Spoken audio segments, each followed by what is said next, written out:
52. The nays are 44. Under the previous order requiring 60 votes for the adoption of this amendment, the amendment is not agreed to.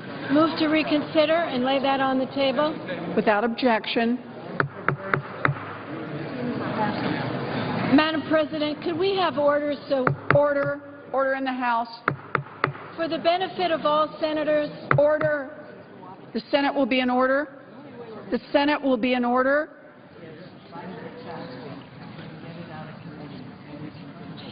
Senator from California. Colleagues, I want to tell you what the plan is for tonight and tomorrow on the word of bill, and thank everyone so much for their cooperation on both sides of the aisle. Senator Vitter and I are so happy we're able to have this open process, and we'll finish this bill tomorrow. This will be the last vote this evening. We will continue late morning and complete our work. And right now we are going to have the Sanders Amendment with 2 minutes equally divided, and I would ask the Senator, and both senators from Vermont would like to be heard. All right. Under the previous order, there will now be 2 minutes of debate, equally divided, prior to a vote in relation to Amendment number 889, offered by the Senator from Vermont, Mr. Sanders. It is not in order. Senate will come to order.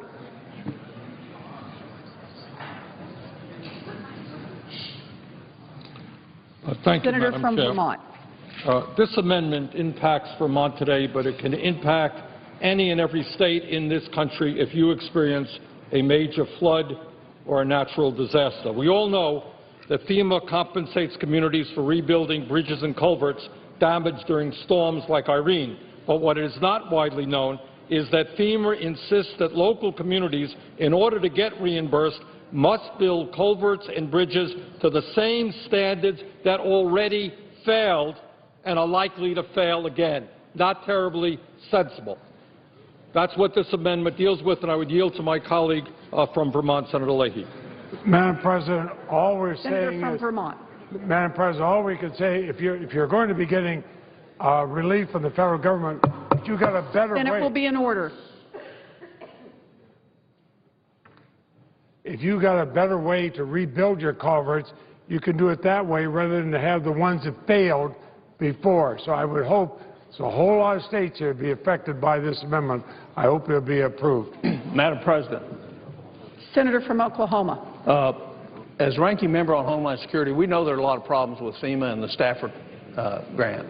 But this is essentially an earmark for an improvement before FEMA has even determined whether they're going to give hazard mitigation grant money to the state of Vermont. We need to do a lot of changes with FEMA and the grants and the Stafford, and we know that. We're working on that in Homeland Security. But this starts a process that sets a precedent that will be terrible. And it's nothing right now but an earmark on one area to benefit one state when we need to make improvements in the whole process. I would hope my colleagues would look at the big picture rather than the small picture, and I yield back. Ask for the ayes and nays. Is there a sufficient second? There appears to be a sufficient second. Clerk will call the roll. Mr. Alexander.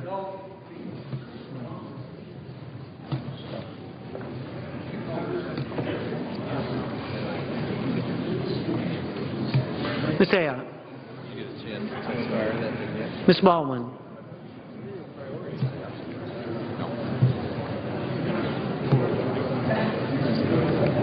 Make sure it's a box. We're doing okay. Very good. How you doing? How much snow's on the ground there? You know what? I can't tell you today. We don't know if they did it. If you get underwater, there's a way to do it. Mr. Barrasso. Are you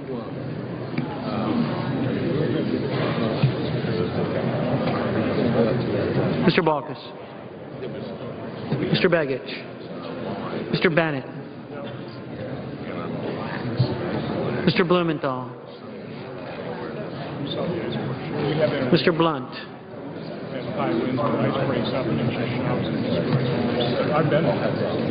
Mr. Bozeman.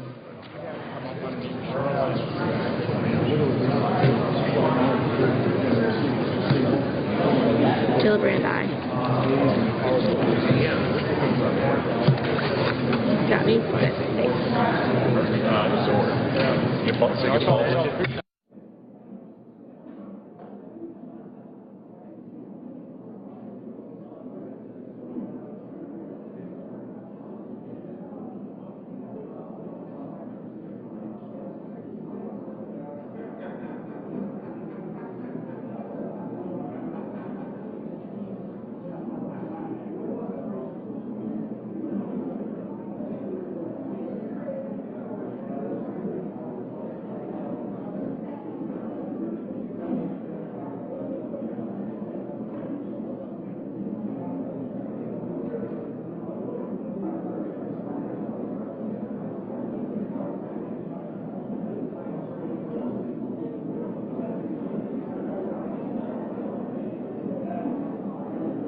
Mrs. Boxer, Mr. Brown, Mr. Burr, Ms. Cantwell, Mr. Cardin, Mr. Carper, Mr. Casey,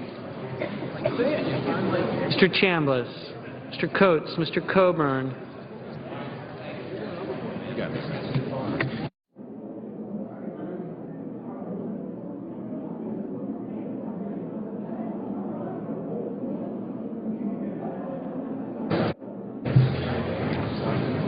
Mr. Cochran,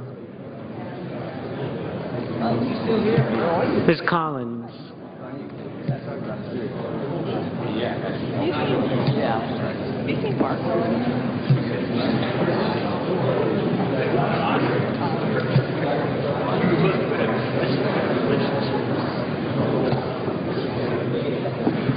Mr. Coons,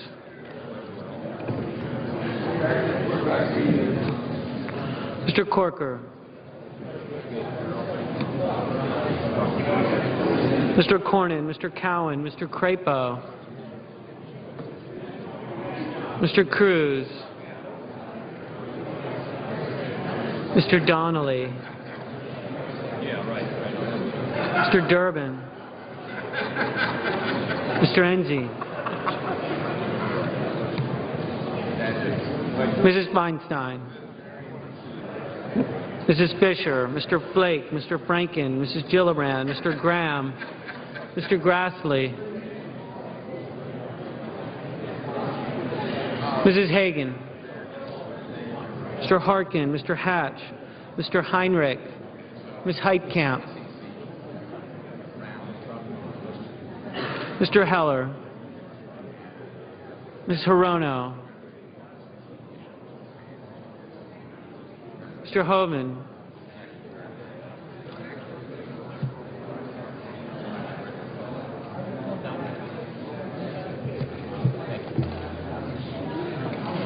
Mr. Inhofe, Mr. Isaacson,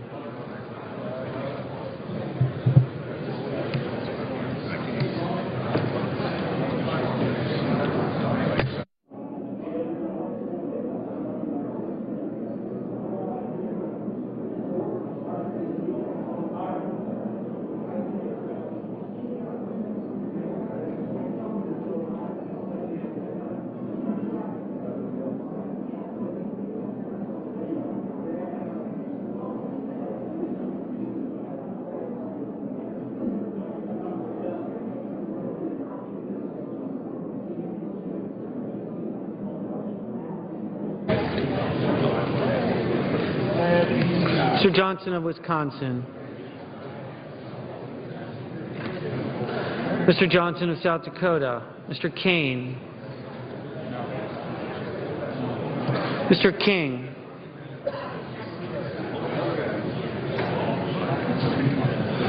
Mr. Kirk. Ms. Klobuchar, Ms. Landrieu, Mr. Lautenberg, Mr. Leahy, Mr. Lee, Mr. Levin, Mr. Manchin, Mr. McCain,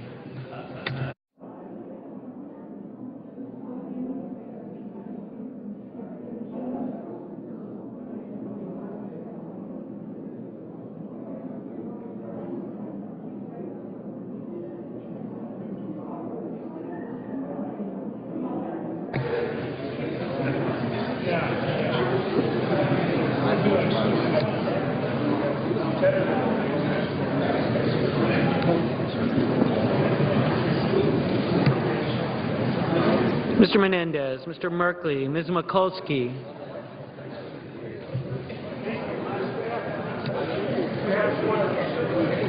Mr. Moran,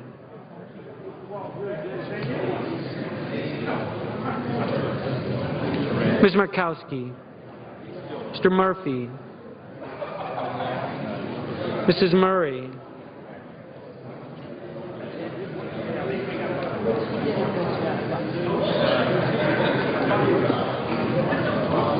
Mr. Nelson,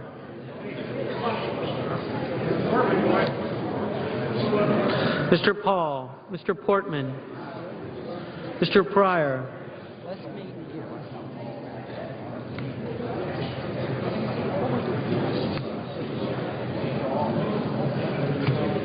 Mr. Reed of Rhode Island, Mr. Reed of Nevada, Mr. Risch, Mr. Roberts, Mr. Rockefeller, Mr. Rubio, Mr. Sanders, Mr. Schatz, Mr. Schumer, Mr. Scott,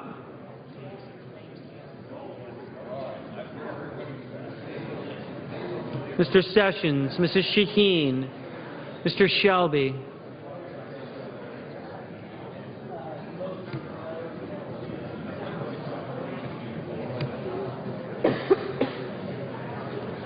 Ms. Stabenow, Mr. Tester, Mr. Thune, Mr. Toomey, Mr. Udall of Colorado,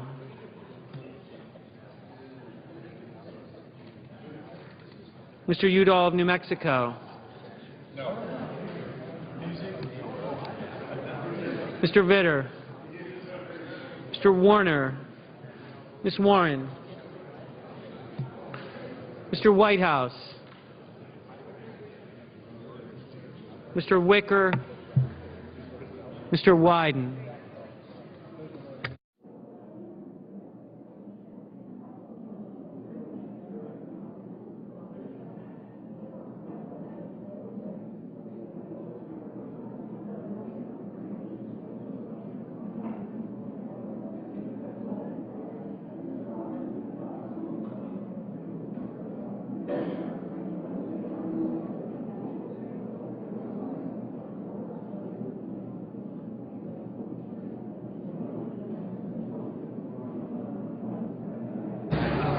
Senators voting in the affirmative: Baldwin, Baucus, Begich, Bennett, Blumenthal, Boxer, Brown, Cantwell, Cardin, Carper, Casey, Cochran, Collins, Coons, Cowan, Donnelly, Feinstein, Franken, Gillibrand, Hagan, Harkin, Heinrich, Heitkamp, Hirono, Johnson of South Dakota, Kane, King, Klobuchar, Landrieu, Leahy, Levin, Manchin, McCaskill, Merkley, Mikulski, Murphy, Pryor, Reed of Rhode Island, Reed of Nevada, Rockefeller, Sanders, Schatz, Schumer, Shaheen, Stabenow, Tester, Udall of New Mexico,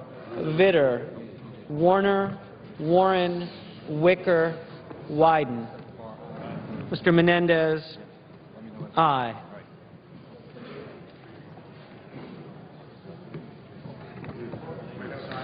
Mr. Whitehouse. Aye. Senators voting in the negative: Alexander, Ayotte, Barrasso, Blunt, Bozeman, Burr, Chambliss, Coates, Coburn, Corker, Cornyn, Crapo, Cruz, Enzi, Fisher, Flake, Graham, Hatch, Heller, Hoeven, Isaacson, Johans, Johnson of Wisconsin, Kirk, Lee, McCain, Moran, Paul, Portman, Risch, Roberts, Rubio, Scott, Sessions, Shelby, Thune, Toomey.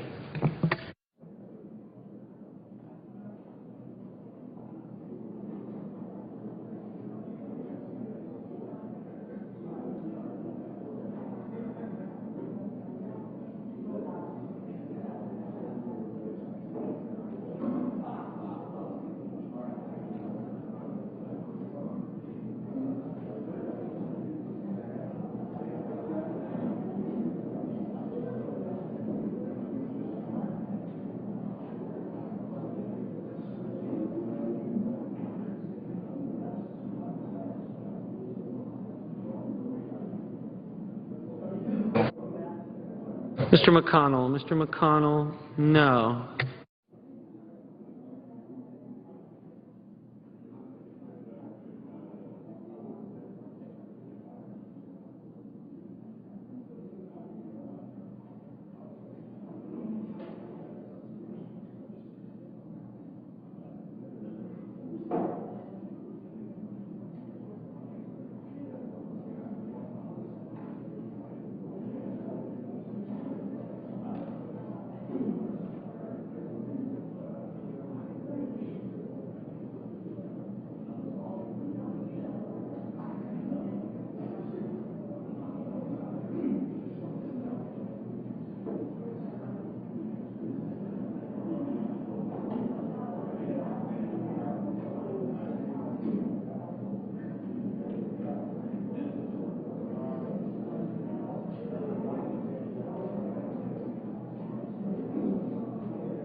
Mr. Inhofe. Mr. Inhofe, no.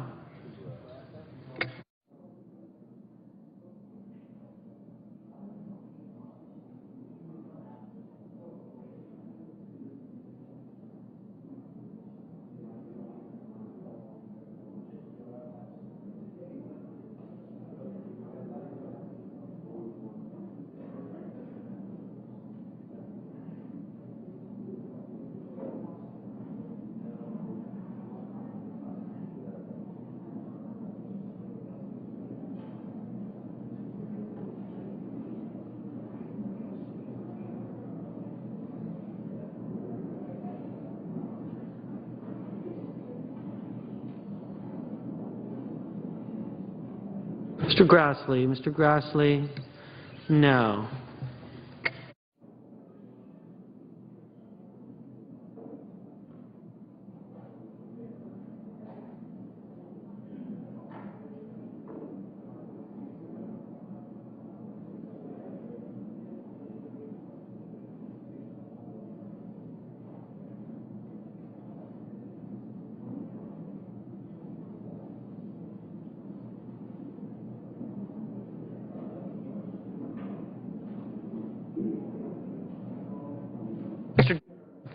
Mr. Durbin, aye.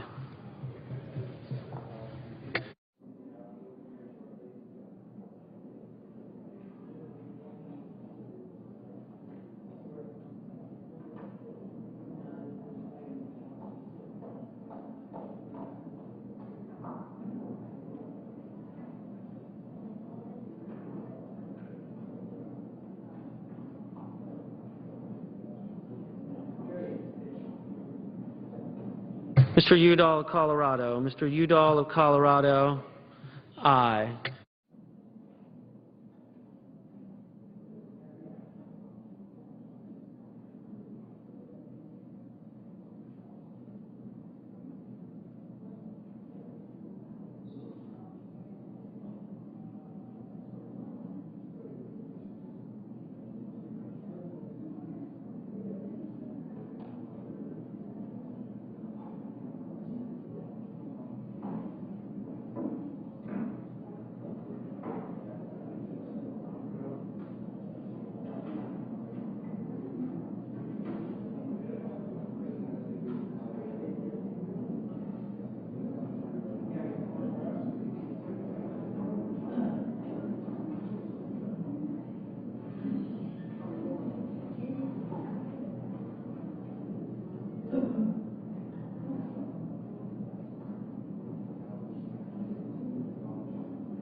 Okay. Any senator wishes to change a vote or to vote? Hearing none. On this vote, the yeas are 56, the nays are 40. Under the previous order requiring 60 votes for the adoption of this amendment, the amendment is not agreed to. Under the previous order, the Senate will proceed to a period of morning business with senators permitted to speak therein for up to 10 minutes each. Madam President. Senator from Virginia. Madam President, I rise to make a few brief remarks, but I will leave most of those remarks until I make another request for unanimous consent.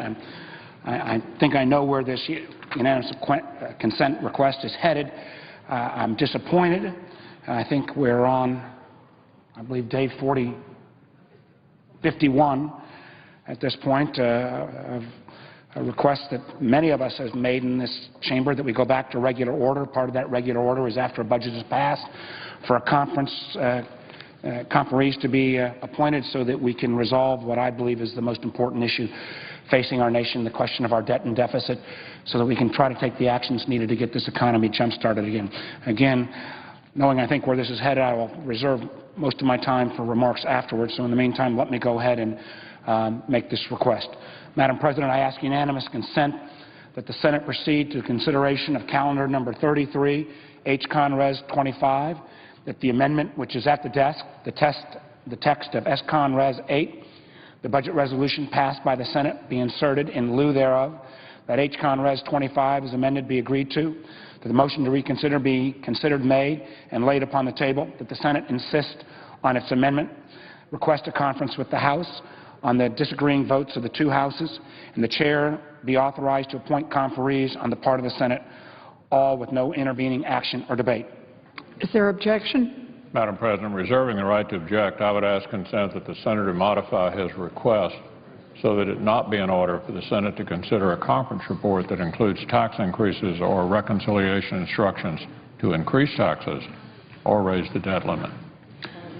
Does the senator so modify? Reserving the right to object, I simply, as someone who has spent an awful lot of time on this issue and believe that both sides need to be willing to compromise, that we need to deal with both the revenue side of this challenge as well as the entitlement reforms that are needed to make sure that we can get our close to $17 trillion debt back under control, recognizing that the senator's request would take part of that opportunity to reach that common ground off the table, I would object.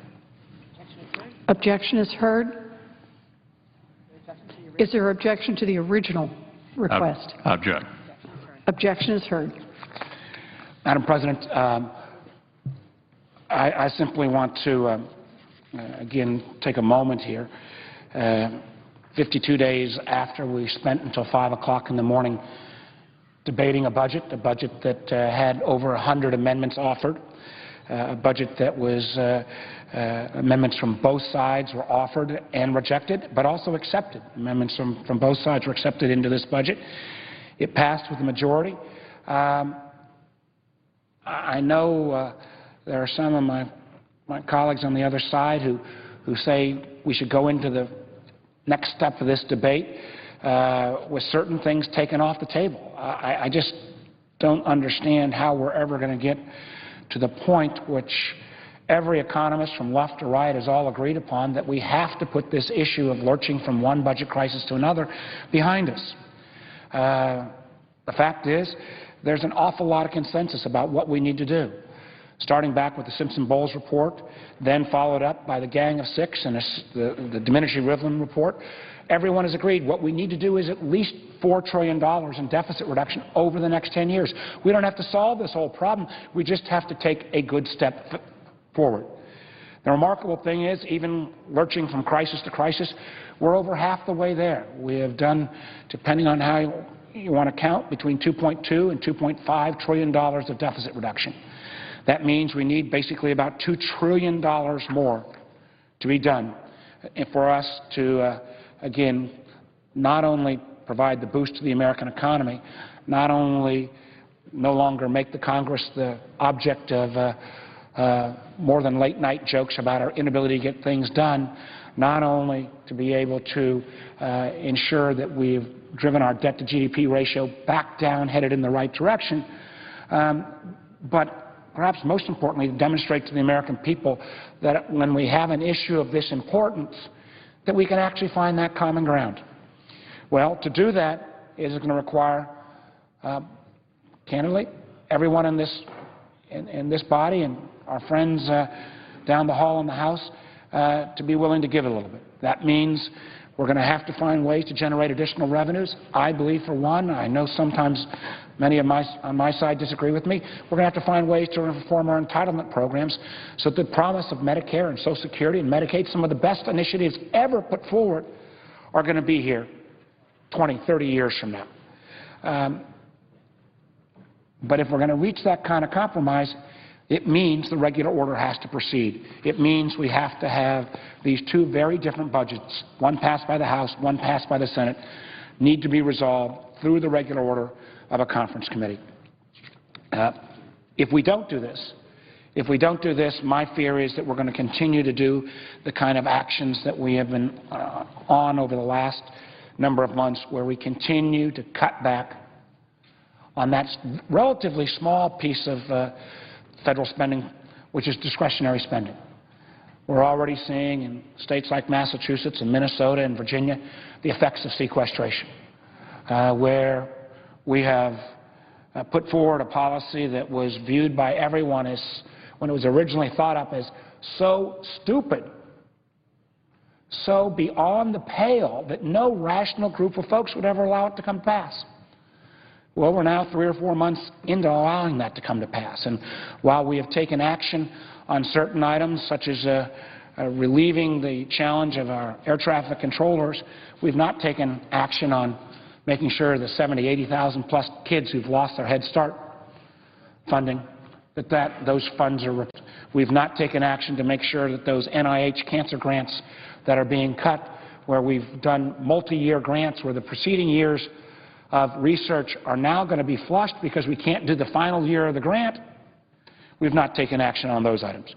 We've not taken action on the fact that now, as announced by the Secretary of Defense, while we've made some progress, no longer 22 days of furloughs, we're now seeing 11 days of furloughs to our defense civilian employees at a time that makes enormous challenges to those families' budgets, but beyond the furloughs, to the readiness of the men and women who defend our nation. So we can continue this path on sequestration, frankly, retarding our ability to keep our military ready, holding back our ability to have the kind of economic recovery that we'd all like to see, or we can allow the regular order, a regular order that my colleagues on the other side of the aisle have called for the last couple of years for us in this Senate to pass the budget. Well, we've passed that budget. Now we need to take the next step in the process and appoint the conferees and let us try to find that common ground between the House and the Senate budget so that we can address this issue of debt and deficit. We can demonstrate to the American people that we can do our most basic responsibility, which is to make sure that we pay our bills and operate the basic functions of government, and that we can do our job to restore the faith that this institution can work in a way that the founders set up. Unfortunately, Madam President, we're not going to take that step today because now for the 52nd day in a row, our Republican colleagues have objected to the next step in regular order. I'm greatly disappointed, but I know I and other colleagues will come down on a regular basis and continue to make this request. And my hope is that at some point in the not-too-distant future, we can let the process continue and we can get to the hard work of resolving the differences between the House and the Senate so that we can put this issue of lurching from budget crisis to budget crisis in the rearview mirror. With that, Madam President, I yield the floor. Madam President. Senator from Minnesota. Madam President, I first want to thank Senator Warner for his great work on the Budget Committee. As a former governor, he knows how to deal with the budget. He knows how to balance the budget. He knows how to have a strong budget that's good for the people of this country. And I share his frustration that we're not able to bring this long-awaited budget that we finally passed in the Senate to conference with the House. And I hope that the minds will change and that we'll be able to get this done. And I again thank him for his long-time leadership on a balanced approach to reducing the debt. I come today to the floor, Madam President, to speak on the importance of passing the Water Resources Development Act, or as we know it around Washington, the WRDA bill. In my state, they know it as a bill that is good for our harbors, it's good for our rivers, and it is good for the flood protection that we need in the Fargo-Moorhead area, or as I like to call it in Minnesota, the Moorhead-Fargo area, putting my city first. The WRDA bill advances a critical project to provide flood protection from the Red River of the north to Moorhead, Minnesota, and Fargo, North Dakota. I visited this region twice just this last year, and I've been back literally every year. I've been in the Senate because of flood threats, some years more than ever. This is literally an every-year occurrence now, to the point where people have major sandbag operations filled with volunteers, filled with seniors, filled with people from the prisons, everyone working together, but there must be a better way to do this. And just because we do it so well in North Dakota and Minnesota and have such an incredible spirit of volunteerism doesn't mean that there is going to be one year where the flood is just too great, or that we should continue in this path when, in fact, we have the opportunity to have long-term flood protection. The river has been above major flood stage 6 out of the last 8 years. In 2009, the year of the record flood, the river rose to more than 40 feet. And I remind you, Madam President, of the Grand Forks flood and what happened there, literally just about an hour away from Fargo. And we were that close to that happening in Fargo and Moorhead. But in Minnesota and North Dakota, the Red River doesn't divide us, it unites us. And it is in that spirit of solidarity that we drive our efforts to help the Red River Basin. This year, we were fortunate that the flooding was not nearly as severe as it had been projected. Literally a week before the crest went down, it was projected to be the second biggest flood in history with the late snow. Back in 2009 and 2010, homes and farms with ring dikes around them literally looked like small islands floating in the floodwaters. And if you think this just lasts for a day or a week, it literally lasts for months. Entire towns create ring dikes, and they can only get out of them with boats. That is what's happening near the Canadian border in Minnesota and in North Dakota. The town of Georgetown, Minnesota, threatened every time the Red River rises and the Buffalo River overflows. The volunteer working at the emergency center, when I went up to him and said, "This is so nice of you to be helping making lunches for people," and he said, "Actually, I lost my entire home." And I said, "And you're here?" And he said, "Yeah. This is the only thing I could think of to do to help other people that had the same bad experience as me." That's the spirit of volunteerism up in our states, but we think we can do better. The annual threat of flooding in the Fargo-Moorhead area underscores the need for permanent flood protection. We know about the devastating impact about floods. The flood diversion project, which is authorized in the WRDA bill, is critical to safety and economic development. I've enjoyed working with Congressman Peterson on flood diversion efforts, including retention, something he cares a lot about, and we got some funding I was able to get in the Farm Bill today to help with that, and also working with Senator Hoeven and Senator Heitkamp and Senator Franken on this long-term project to have actual permanent solution to our flooding projects in Fargo and Moorhead. We have a problem, and the WRDA bill is the beginning of a solution.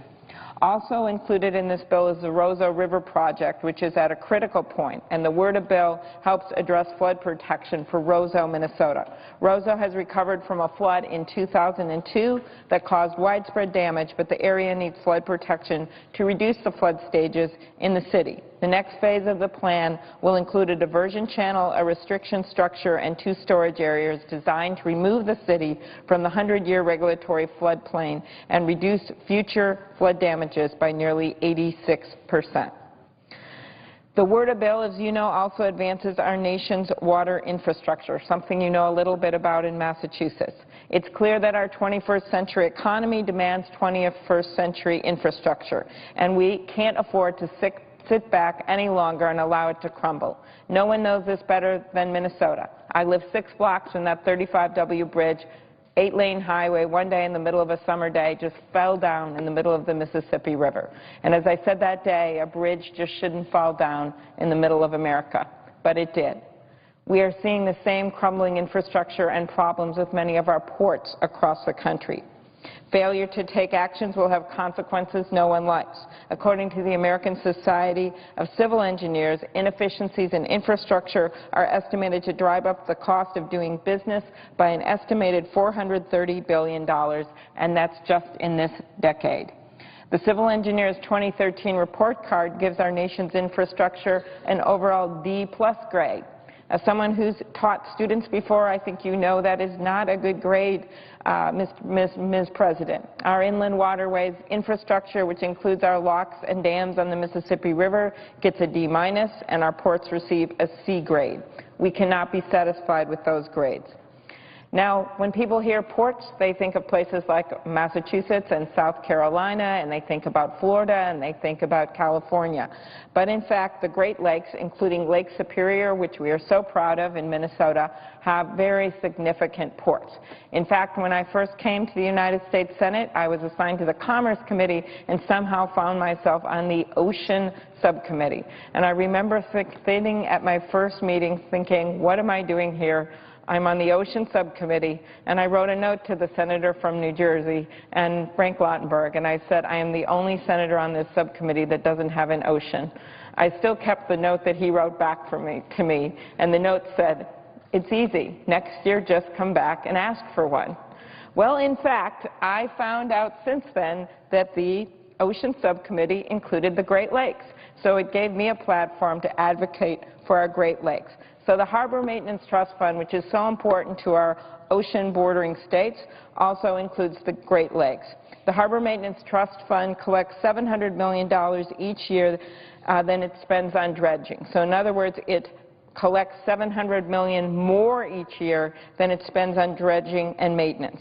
Meanwhile, our ports and our navigation channels wait for basic maintenance. We need to correct this disparity and ensure that the funds are spent to address the needs of these shippers and ensure that the Great Lakes system does not fall into further disrepair. I was just up at the Port of Duluth Superior to highlight the need for dredging and maintenance on the Great Lakes.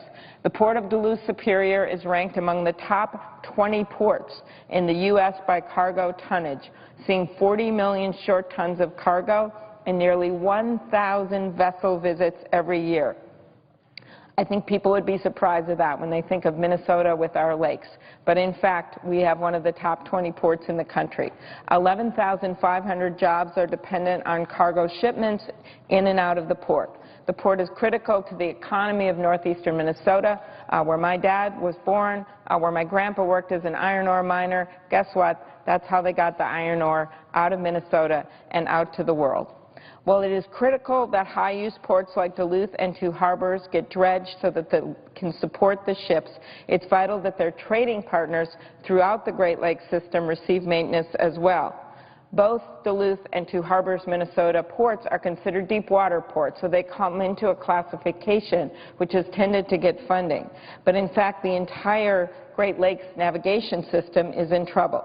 The backlog of sediment due to insufficient dredging is more than 18 million cubic yards and estimated to cost $200 million. When ships on the Great Lakes have to light load, having to reduce the amount of cargo they carry because channels are not deep enough, our economy suffers. Now, at first you might think, what does this mean, light loading?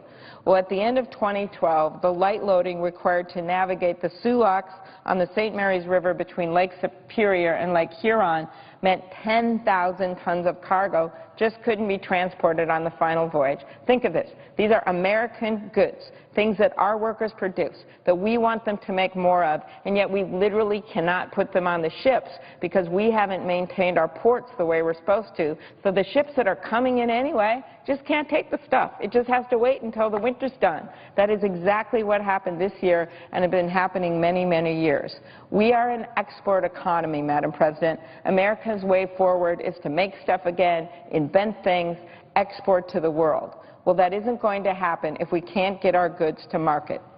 That's why I've been working so closely with senators from across the Great Lakes to address this backlog, and we've been able to make some progress. I co-sponsored an amendment with Senator Levin to direct the Secretary of the Army Corps to manage the Great Lakes navigation system as an interconnected system. This would ensure maintenance and dredging is done throughout the system.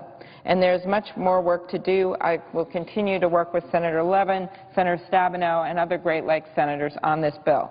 The Word of Bill will go a long way toward increasing the efficiency of the shipping across the Great Lakes system, strengthening the economic standing of our agriculture, mining, manufacturing, and other industries. Now, the bill also makes critical reforms to our nation's river and waterways. The inland waterway system in this country spans 38 states and handles approximately one-half of the inland waterway freight.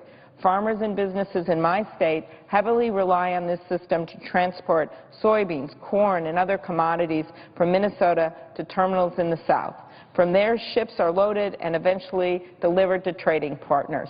Again, if we want to make things and export to the world, we have to have the transportation system that supports it. With many maintenance and construction projects years overdue, the inland waterways are in dire need of major rehabilitation.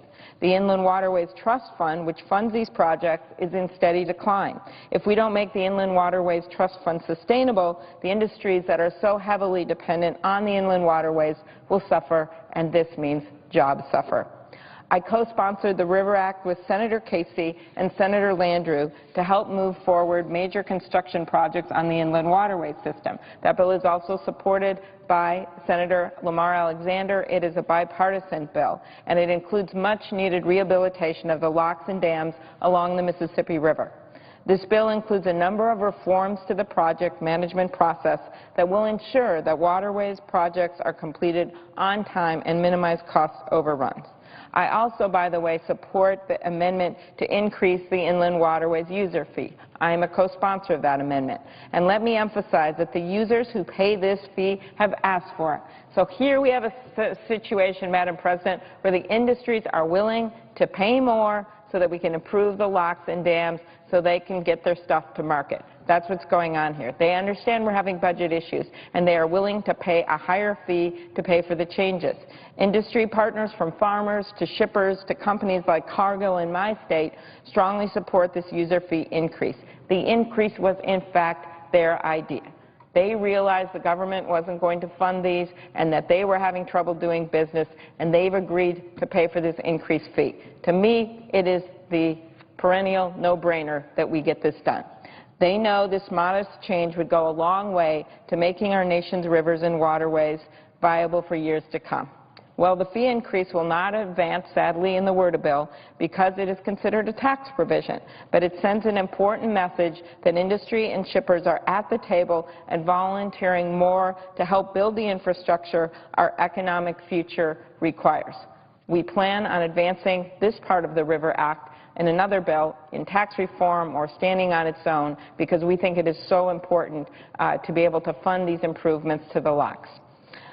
Finally, in Minnesota, the fishing and boating industries contribute around $4 billion to our state's economy each year. Sometimes I like to tease people and ask them how much money you think we spend on worms in Minnesota every year. Well, it is literally tens of millions of dollars that people come to our state and buy worms and baits and other form of fishing tackle because of the importance of this to our economy. In fact, last weekend, Minnesota's fishing opener, sadly, cold and ice, cover many lakes, but people were still out there looking for that empty hole where there wasn't ice so they could put their line into the water. In Minnesota, we also know how important it is to address invasive species problems, especially when they threaten our lakes and our rivers. In our state, the problem of Asian carp is literally swimming and jumping into our lives. Anyone that hasn't seen the YouTube video should look at it. You can see Asian carp literally jumping out of the water and hitting fishermen in the head. We are very concerned because we have seen problems with them downriver in southern Minnesota. They are coming our way, and we do not want them to ruin our way of life in Minnesota, nor do we want them to hurt our jobs with the $4 billion fishing and gaming industry. I believe that we need an all-of-the-above solution to this challenge that includes research, carp barriers, also authority to close the upper St. Anthony Falls lock. I'm very glad that the provision was included to allow for greater coordination between federal agencies when it comes to Asian carp, and this also includes rivers and not just the Great Lakes. So we're continuing to work on this bill when it comes to Asian carp and other invasive species, but I think there's some good provisions in this bill as well. Madam President, I'd like to commend Senators Boxer and Vitter for their great work to put together this bipartisan legislation. I support its passage. From fighting to protect towns from flooding to critical waterway infrastructure, this legislation is vital to our economy, to our environment, to our cities, to our towns. I'm excited to be a part of it. I hope my colleagues support it and we get this done. Thank you, Madam President. I yield the floor.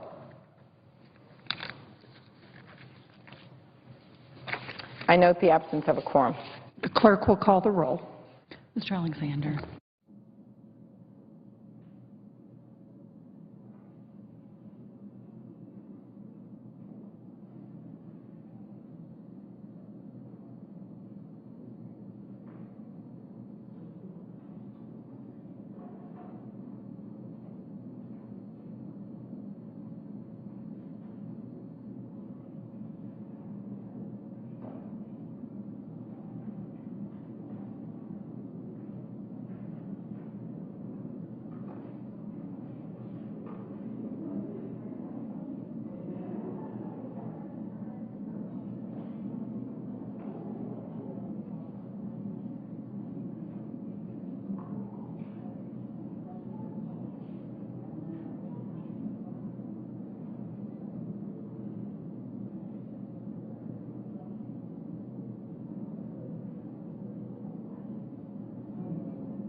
So the Senate is in a quorum call. While we wait for a senator to come to the floor to speak, a speech from earlier in the day, Senator Deb Fischer spoke about the IRS targeting conservative groups for scrutiny.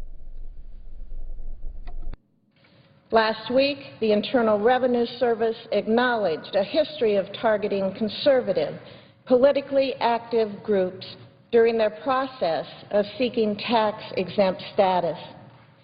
This practice first involved flagging groups concerned about government spending and debt. Ironically, such targeting comes at a time when poll after poll indicates that the federal government's out-of-control spending and our $17 trillion debt are top concerns for all Americans. And I can tell you from my experience, it's the top concern for Nebraskans. Despite these legitimate concerns and the patriotic desire of Americans to effect change in government, the IRS worked to impede these organizations with one of the bluntest instruments of government, regulatory abuse. The IRS demanded inordinate amounts of documents from these groups, including donor lists, which served to unfairly delay the tax-exempt certification of these well-intentioned groups. This news is alarming on multiple fronts. First and foremost, it is unacceptable that the IRS would blatantly target any of our fellow citizens, let alone groups of Americans whose views are at odds from their own. As the Washington Post noted in today's lead editorial, any unequal application of the law based on ideological viewpoint is unpardonable, toxic to the legitimacy of the government's vast law enforcement authority. I couldn't agree more. These activist groups were simply trying to exercise their First Amendment rights of peaceable assembly and free speech, the cornerstone of our democracy. Yet their reward for expressing concern about the direction our country is going was to be singled out in an attempt to prevent them from fully engaging in the democratic process. It has been reported that the targeting of these Americans and muffling of their voices on the pressing issues facing our country began in 2010. Well, what's happened since then? The passage of very consequential pieces of legislation, including Obamacare and Dodd-Frank, the Financial Reform Act, multiple debates on how to address our nation's dire fiscal situation, 2 national elections, including last fall's presidential election. As alarming as the actions of the IRS are, I'm even more troubled by the IRS trying to hide these actions. When an IRS official finally acknowledged and apologized for the targeting of conservative groups last week, it was more than 3 years after the practice is said to have begun. It was more than a year after the current acting IRS Commissioner, Stephen Miller, is reported to have become aware of the targeting. But it doesn't stop with Mr. Miller. As the Washington Post noted, Lois Lerner, the head of the IRS's tax-exempt organization office, knew about the targeting in 2011. She seemed to say Friday that she learned about it from news reports last year. These were not the malicious actions of a rogue agent or simply another example of government incompetence. Instead, this was a clear, methodical abuse of government power to discriminate against whole groups of Americans simply because of their political beliefs. Despite their awareness of abuse, officials from the IRS failed time after time to disclose this targeting, and little effort was made to end the practice. Even as recently as their admissions on Friday, the IRS continued to engage in cover-ups and half-truths. In fact, IRS officials seem to go out of their way to deny wrongdoing. In testimony last year before the House of Representatives, then IRS Commissioner Douglas Shulman said there was absolutely no targeting. After years of neglecting to inform Congress of this practice, the long overdue admission was the result of diligent lawmakers exercising oversight, along with a soon-to-be released report from the Treasury Inspector General for Tax Administration. The time for muted outrage and limp apologies has passed. The American people deserve nothing less than absolute assurance that this practice will not happen again. Those who are responsible must be held accountable and removed from their positions. The policies that enabled this gross abuse of power must be changed immediately. It is also worth noting that the IRS is one of the lead federal agencies in charge of implementing Obamacare. It does not appear that the IRS is in any condition to implement this highly controversial law, particularly as public trust in this agency continues to plummet. Now, Madam President, just yesterday we learned of another breach of public trust and another potential violation of our First Amendment freedom, the freedom of the press. Press reports indicate that the Department of Justice secretly obtained extensive telephone records of reporters and editors for the Associated Press in what the head of the news organization called a massive and unprecedented intrusion into how news organizations gather the news. According to the Associated Press's legal counsel, the records obtained included those from reporters working out of the House of Representatives press gallery. While it is unclear at this point how many reporters were targeted and why, the effect of this data gathering is clear: intimidation of the press and suppression of free speech. This is unacceptable. A free and unfettered press is vital to any democracy. Moreover, the scope of this information gathering is simply beyond the pale and likely beyond precedent. The Attorney General and the President owe the American people answers, and they owe them now. Mr. President, these recent abuses of power by both the IRS and the Department of Justice are just the latest episodes of this executive branch's disturbing pattern of overstepping its lawful powers. We've seen this in the President's unconstitutional recess appointments. We've seen this in the EPA's disclosure of classified information of cattlemen to activist environmental groups. We've seen this in a lack of forthrightness with our government's response to the attacks on the U.S. consulate in Benghazi. The result of this methodical government overreach is a powerful chilling effect on citizens. There is no place for that in a democracy. There is no place for that in the United States. The American people deserve a government that jealously guards the liberties of its citizens, not a government that tramples on our basic constitutional rights.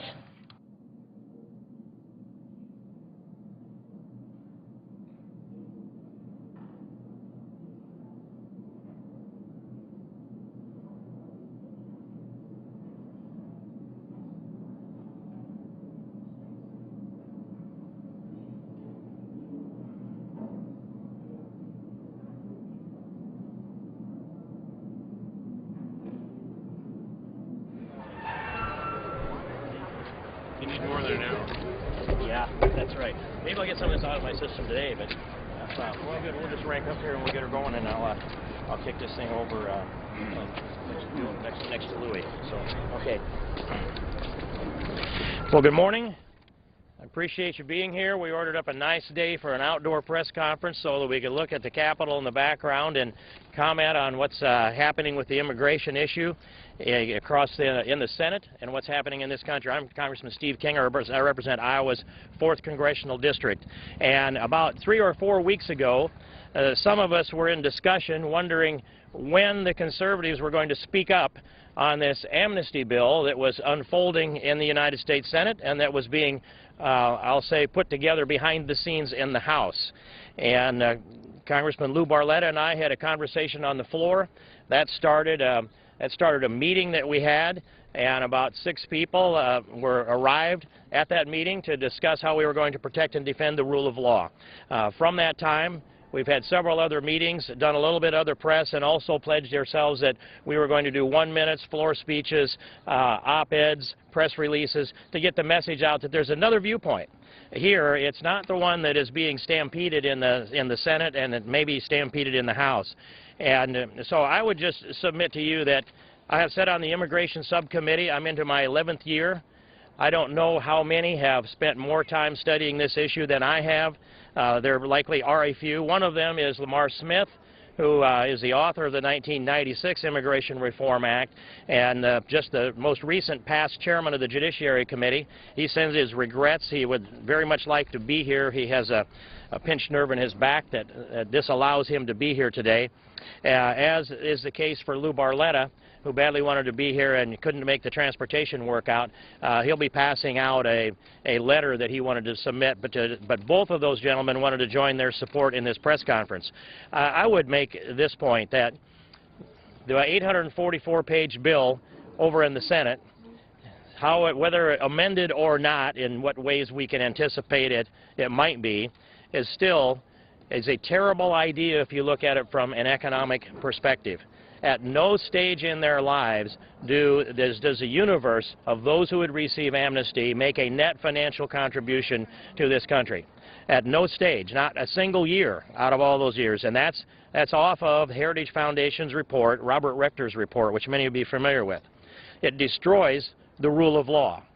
And the rule of law is an essential pillar of American exceptionalism. Many people come here because we have equal justice under the law. If we reward people who break the law, they're unlikely to raise their children to respect it. The rule of law, at least with regard to immigration, it would be destroyed. And the promise that the law would be enforced from this point forward, I don't know how we can listen to that with a straight face. We remember the '86 Amnesty Act, and each Amnesty Act since then, there are about 6 after that, smaller ones that didn't meet the news so much, and they also were the promises for the next group that would be amnestied. This group of 11.3 million that they're calculating will be bigger than they say. That always has been the case. It was roughly going to be 1 million in 1986. It became 3 million in 1986. This number will be larger. It's predicted to be something like 33 million by the time you add in the legal and illegal, and I think that number perhaps grows from there. The assimilation that's been an important part of America is a different scenario than we have had in the past. I've noticed that the people that are for open borders aren't really the embracers of assimilation. And assimilation is what has made America great, the giant melding pot. I'm for that. I want to see people co-mingle and intermingle. I want to see them embrace this thing I call cultural continuity. That's the American culture and civilization. They promise about learning English. It's easy to follow through with that promise. Let's just pass the official English bill. They aren't willing to do that because they're not serious. And it doesn't either take into consideration the illegal drugs that come across the southern border. It's a promise to secure the border, not much of a promise, but a promise. 80 to 90% of the illegal drugs consumed in America come from or through Mexico. That's a problem that needs to be addressed. We can secure this border. I can tell you that I could secure this border with the resources that we have in less than 5 years if you gave me Janet Napolitano's job and a president that didn't tie my hands. The resources are there. They are not serious. We can't take these people seriously because the people on the other side of the aisle, they want amnesty for a number of reasons. The biggest one, it's a big political boost for them.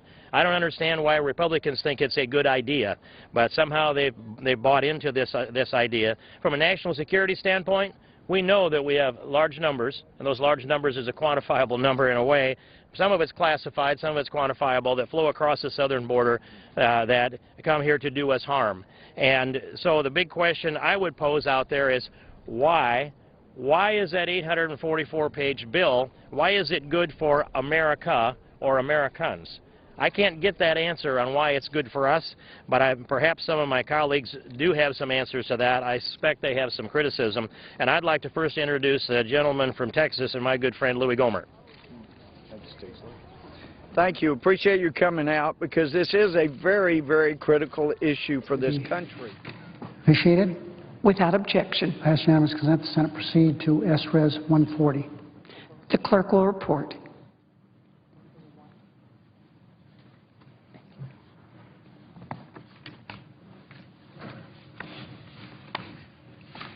S-Res 141, recognizing the goals of National Travel and Tourism Week and honoring the valuable contributions of travel and tourism to the United States.